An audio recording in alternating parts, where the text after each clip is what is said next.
the bride. Makes me feel like Steve Martin.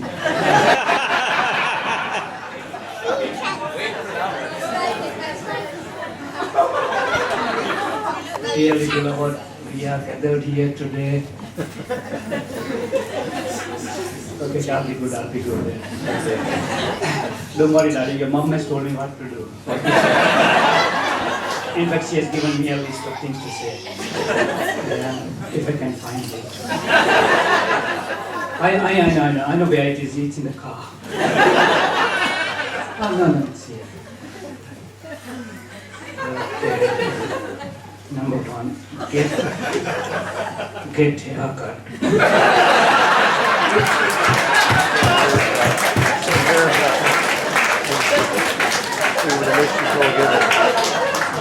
Sorry. Wrong list.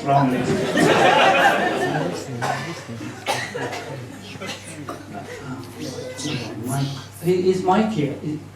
Mike? Eddie Mike? Michael?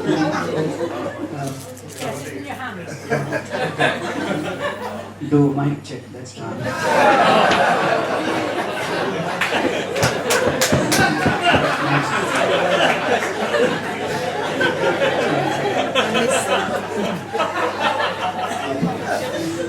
Compliment beauty. Oh yes. Darling, on this special day of yours, your mom looks absolutely wonderful.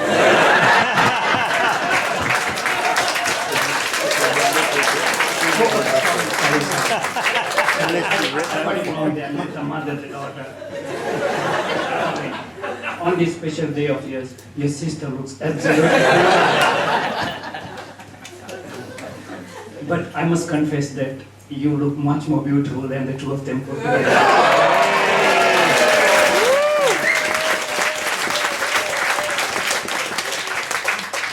Aishwarya, step aside. Before I carry on any further, I think I ought to thank a few people who have helped here. The only thing is, I don't know who they are because I didn't do anything. All the arrangements were done by Tom and Meera, and they're the ones who know who they are. But I do know one person who came and helped us day in, day out, and that's Meera's Auntie Vanmala. I mean, even yesterday she was there till late night. In fact, she was so committed to helping Meera that she packed her family off to Canada so that she can be here. Thank you.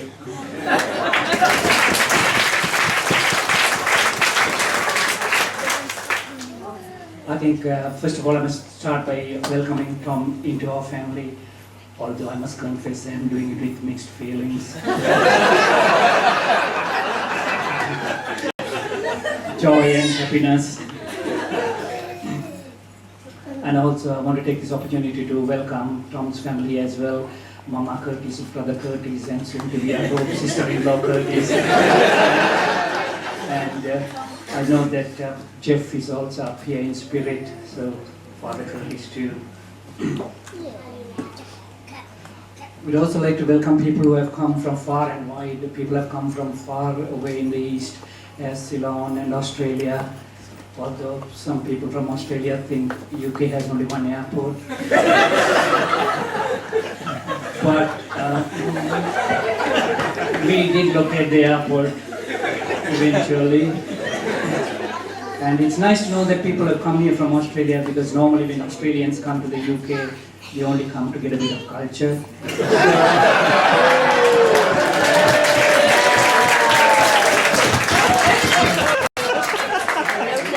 It's great that they have come here for Tom and Neera's wedding. Thank you.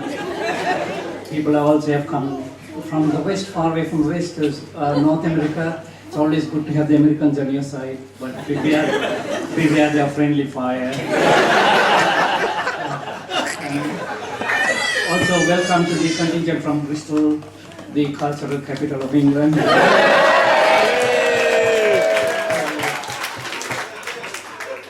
Although you did knock our local club, Crystal Palace, out of the Premiership, all is forgiven because you decided to stay with us in the lower division.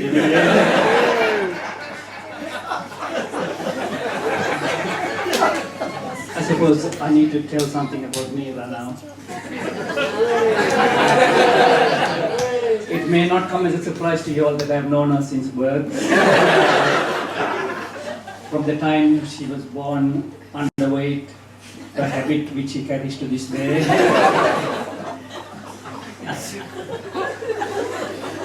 In fact, when she was born, we were in Hong Kong, and none of our family or Ranji's family were around us, and they all wanted to know whom she looked like. I don't know what this obsession was about, whom does he look like, the mother or the father. As far as I'm concerned, who cares? But this one person kept asking, whom does she look like? And I said, well, she looks like her mother. And she goes, thank God. I said, it doesn't matter to me what her looks are like. I want to know whose brains has she got.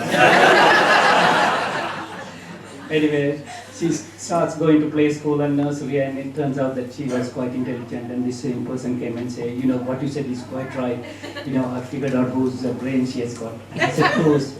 She says, her mother's. And I said, thank God. And several things have happened over the years which has convinced me that she has got her mother's brains. In fact, the first time we took her home from the hospital, a few days old, the health visitor came to check her out, held her in her arms and said, oh my God. And I didn't know whether it was oh my God as in wow or oh my God as in yuck. She said, oh my God again, and put her down. And I said, what's the matter? She said, in all my years as a health visitor, I have never known a baby so small struggle so much. I can hardly hold her, I had to put her down. I knew right then I was going to have trouble controlling this child. She also had developed her mother's sense of logic. Her mother used to sit her down and say, you've got to eat 5 fruits every day. And then when the mother's back was turned, she picks 5 grapes, eats it, and says, Mom, I've eaten my 5 fruits. And she also had an answer for everything. When at mealtime, the mother was quite strict. She used to say, you should not leave anything on the plate. Do you know how fortunate we are? There are people starving in Ethiopia, baby starving. So you should not throw food, you should not waste food. So one day she looks at him, Mom, she says, what?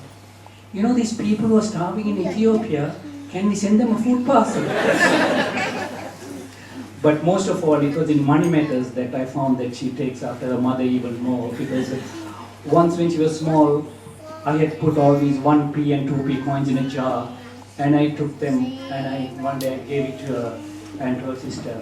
So Neera comes back after a while and says, Dad, do you have a £5 note? I said, why? He said, Dad, do you have a £5 note? I said, why? He said, give me a £5 note. By then I had learned not to argue with her, so I took a £5 note and gave it to her. She comes back with the jar and says, here's your £5. Right then I knew not only has she got her mother's brains, but that she was also going to work in the city in finance.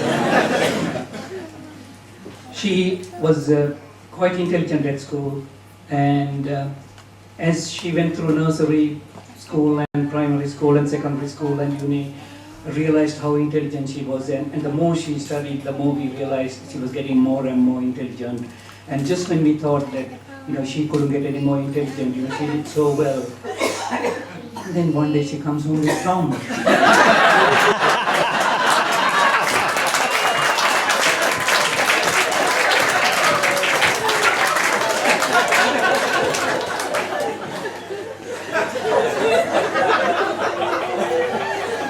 That was when we realized she was even more intelligent than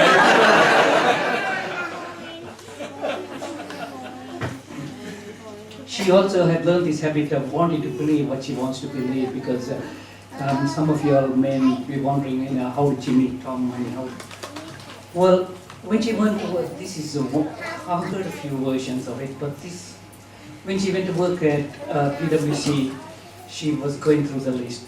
And before that, whenever her mom asked her, what type of boy are you looking for, she would say, oh, somebody like Tom Cruise.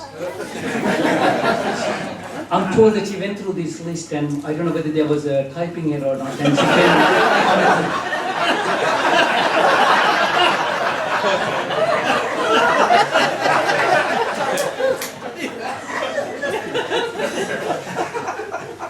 But I know she used to have loads of discussions with her mother about everything, and one of the things the mother and daughter used to talk about was this, and the mother always tried to advise her.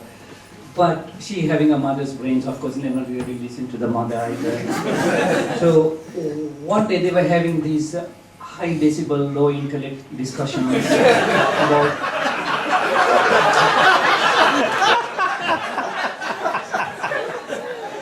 what type of boy she should marry.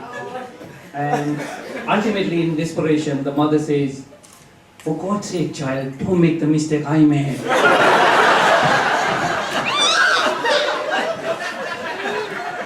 And Neera says, "But mom, that's the best mistake you ever made in your life."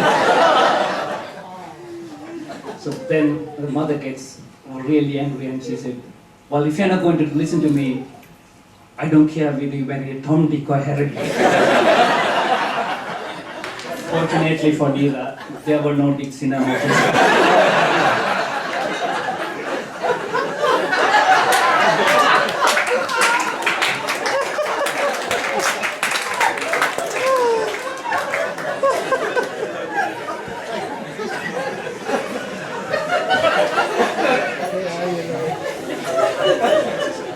Finally, I would like to say one thing, that Ranji and I like to take full credit for Neera's achievements, for having done well at school, at college, at uni, and even at work. Because we made one decision very early on when she was going to play school, and we stuck by that decision throughout. And that was not to try to teach her anything. That's why she has done so well. Actually, we are so very proud that both of our children are so clever. They are much more clever than us. And they are much more better looking as well. That bothers me, but... I mean, they were learning things at age 8 and 10 which we were never taught at uni. And I'm not talking about sex education either. And they were doing things as teenagers which I still don't do. I don't mean drinking alcohol either. But I always tell them that although you are cleverer than us, there's one thing we have you don't have, and that is experience. We have been your age. Chances are we have been where you are. So whatever we tell you will be based on our experience. So based on our experience, I would like to give both Tom and Neera some advice. One is, marriages are made in heaven, but the maintenance of it must be done on earth. The other is, love is not peering into each other's eyeballs. Love is two pairs of eyes looking in the same direction. And also, I think in Jeff's absence, it is my duty to tell Jeff how to be a successful husband. Sorry. A successful husband is one who will earn more money than his wife can spend. And as a father, I should tell Neera how to be a successful wife. A successful wife is one who can find such a husband. So with that, I would like to invite you all to be upstanding to propose a toast.